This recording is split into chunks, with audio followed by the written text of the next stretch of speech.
Hello, everyone, and welcome. I'm here with Ari Moshe, and we just wanted to talk a little bit about the upcoming energies.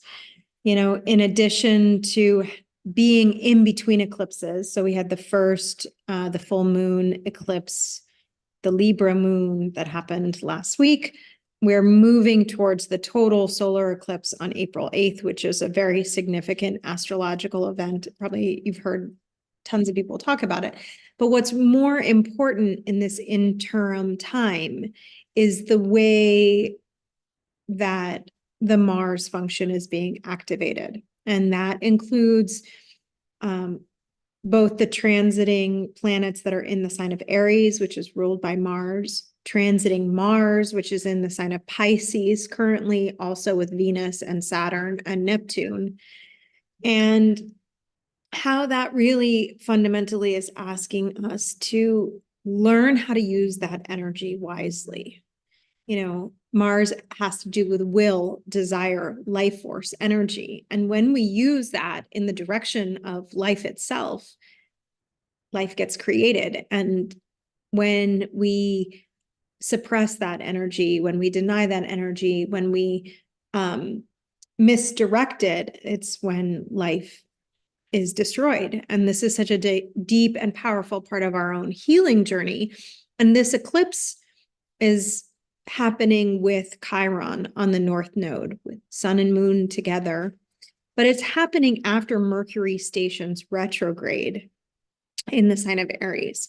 So there's really a deeper internalization of where, and I know this for myself and in my own life, where I'm reviewing my communications, my words, things that, and it was, I can share a fascinating example. I've been drafting a letter in response to an action that somebody took in a community that I'm a part of. And really the intention of this letter was to really identify that this person's behavior was unacceptable and to call them out and, invite them to learn from their sort of reactivity. And it was a big process that I've been going through over several weeks now, months now, coming to the courage to speak the words that felt true and to be able to do that. And I finally submitted the letter to the group of people for a final review. And it appears as though nobody wants to send the letter anymore because the person that the letter was addressed to was really deeply hurt by something. And so people's compassion and humanity and awareness of how do we treat those who hurt us? Do we cast them out? Do we condemn them? Do we shame them? Do we make them wrong and bad? Do we punish them? Do we blame them? Or do we recognize that forgiveness can't exist without our knowing of our oneness with them? Do we recognize that those who are most deeply hurt, the person who responded to my letter said something to the effect of, sometimes it's the people who are most deeply hurt and hurtful with their actions are the ones who are the most deserving of our love. And that really touched my heart. That's so good. So any thoughts you want to share, Ari?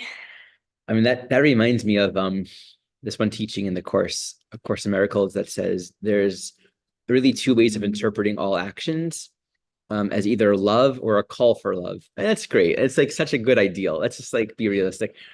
Like I think with all the strong Mars Aries energy, there is the possibility of feeling really instigated, really triggered. So that Mars question is basically, if you're not going to use it for attack, if you're not going to be victimized and kind of try to lash back at whatever's hurting or offending or suppressing you, what do you do with that energy?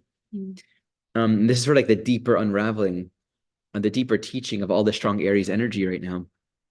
So let's offer a couple of points on this. Like we have Mercury stationing retrograde, okay? And then we have that Mars Saturn in Pisces, and we have this eclipse with Chiron, like three really strong Aries energetics. So from three different angles, we're really like looking at our own will, our willpower, how do we respond to challenging, stimulating, instigating kind of content? And I think there's just something around, one, being willing to learn from experience. I know for myself, as deeply as I care about my spiritual ideals, um, there's a threshold of wisdom and maturity that I'm still cultivating in how I respond to challenges. Even just like allowing my mind to just kind of tip over enough to actually let myself feel stressful, to let myself feel overwhelmed. We don't realize the extent to which we actually have agency and choice over how we respond. So we think we have no other option but to be angry, but to be stressed.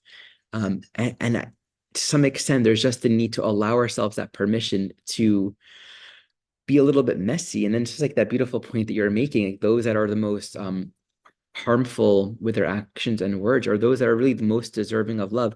And one of the things that we learn by reacting is we realize, oh, I too am needing a lot of love. Like that's sort of the gift and the wisdom of Mars. Like we're not going to know what to do with all of this energy. We're not going to be good at it. We're not going to be very refined. And I think with Chiron, it brings up the tenderness of what it's like, the wounds that we create when we are in a violent mindset. That can actually induce a deep sense of humility and compassion and recognition that when we fight back, we're the same exact thing that we're fighting against. And so that's, one dimension of it. The other is in this learning process, I think there's a really powerful thread taking us towards purpose.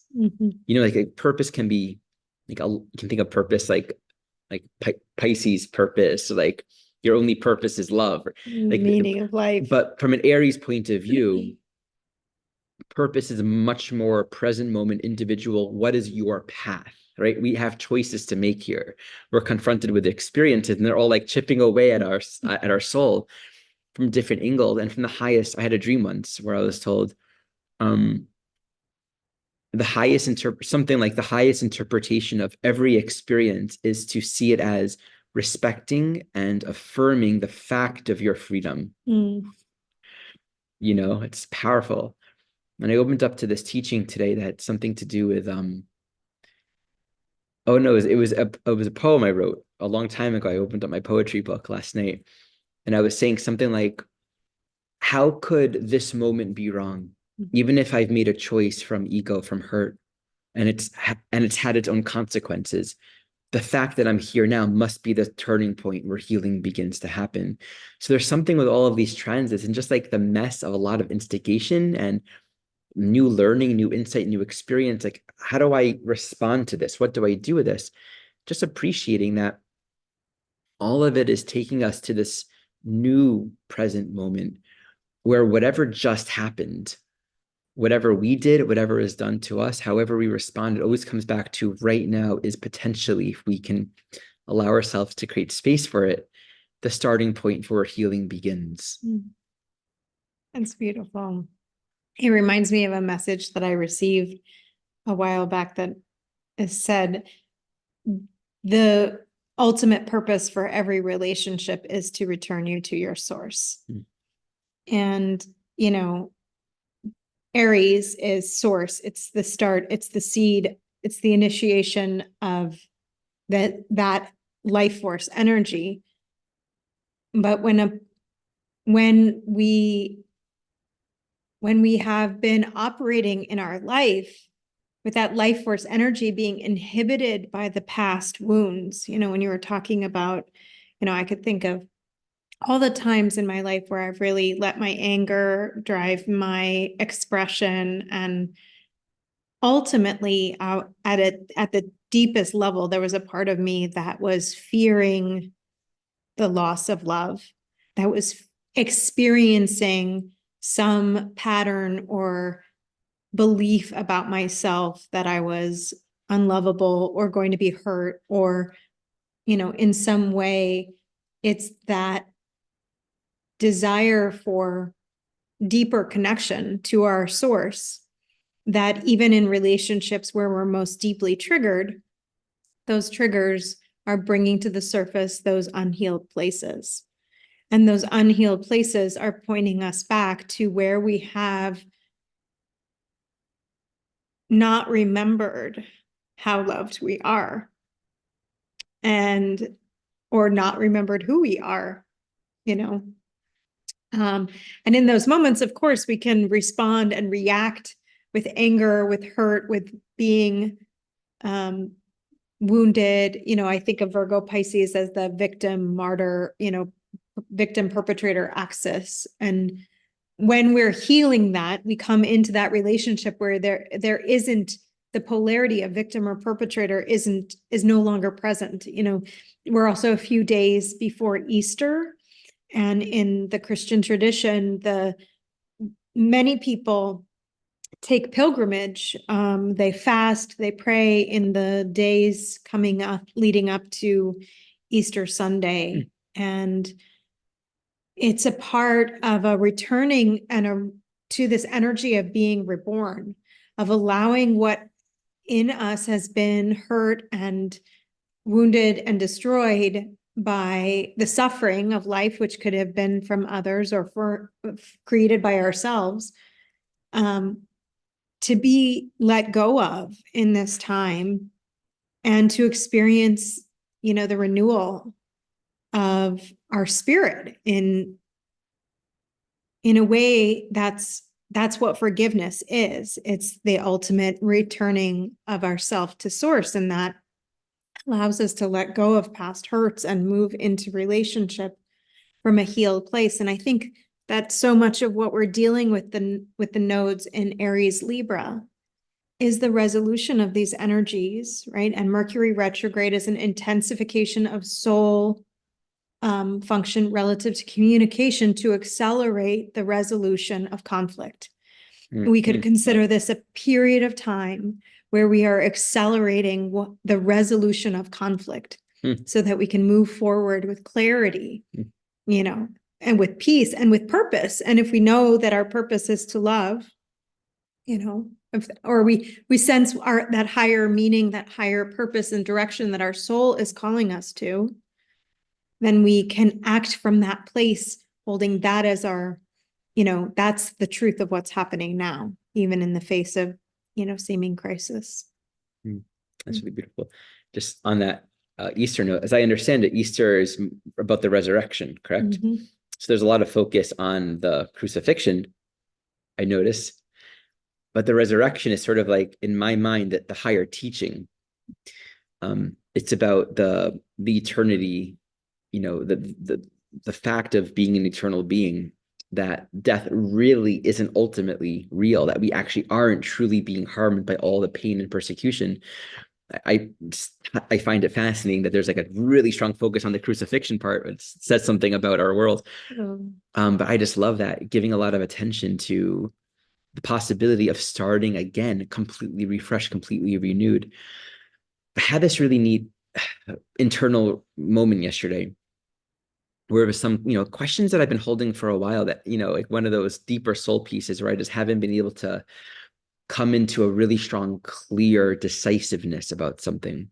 And it's from an Aries point of view, it's not very healthy to be in an indecision, because that energy wants to move and it wants clarity of direction. Sometimes it's better to just move and see what happens and learn from it than being in a place where there's no energy being generated, right? It's an unhealthy state of mind. But just identifying where there's fear and hesitation. I had this really beautiful moment, and this to me also speaks to Mars and Pisces really beautifully, especially with Saturn. And I'll preface it with this.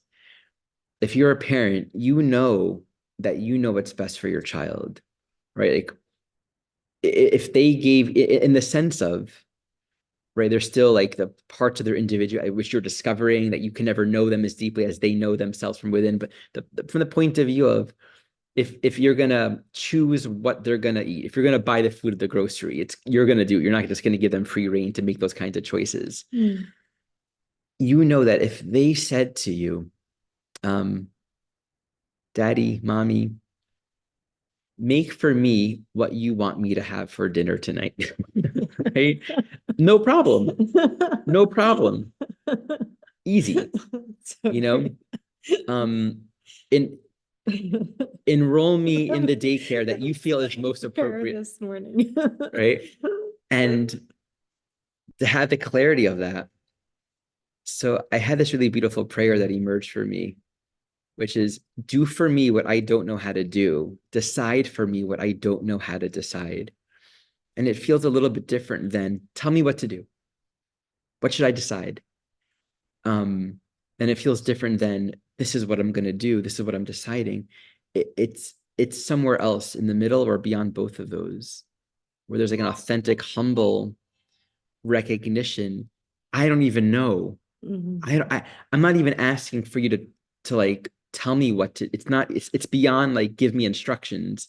It's I don't even know how to do this. I need you to be my father, mother right now. I need you to be my parent and to guide me. And when we see the metaphor of our relationship to the divine very much reflected in the metaphor of parents to children, we recognize that we can do that. It's, I think, oftentimes about humility and realizing it's not about having all the answers or needing to have it all figured out, because I don't and no one does. And we don't expect our children to. It's about learning how to defer the guide that will help us and lead us where is best for us. And there's just something in the vibration of that felt really healing for me. It's like both a surrender, but also a total willingness to follow. I think of that too, because we still have our humanness of what to do with our indecision or what to do with our strong emotion or our anger or feelings. And with all of these planets in Pisces right now, you know, Mars moving towards Saturn, Venus moving towards Neptune, a part of the way that we can be with that is allowing ourselves to be guided towards inspiration. And inspiration is what activates the Mars function to act. And if we're letting our souls be drawn to what inspires us, what reminds us, you know, I took the girls to the ocean. We were sitting on the shore of these little tide pools. And the moment I sat down, I started to hear a song. And it's been months, you know, maybe even a year, I don't know how long, but months since I received a song. And the song just came, and the melody and the lines just came, and it was repeating itself and giving itself in that moment to remind me of something that I'm always connected to. But if we're moving too fast, which can be part of the Mars function, you know, we can miss that which is inspiring us, drawing us to desire, right? And it always comes down to what our purpose as souls to create, whether it's art or music or beauty, whether it's relationships and how we heal and repair relationships, whether it's the work that we're called to do in the world.